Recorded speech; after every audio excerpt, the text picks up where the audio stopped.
It's a friendly reminder that love is not a feeling. It is a commitment. Alam mo, sa totoong buhay, hindi naman palagi masaya ang isang relasyon.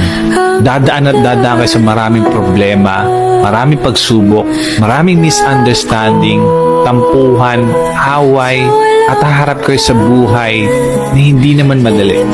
Kakaroon kayo ng sawaan, mawawala yung excitement, yung spark. Kasi nasanay naman talaga kayo sa isa't isa. Pero alam mo, sana ang huwag mawala sa inyo is piliin yung mahalin yung isa't isa. Na sana kahit anong pagdaanan yung pagsubok, andyan kayo para sa isa't isa. Lagi niyong pinipiling tulungan, palagaan, at mahalin yung isa't isa.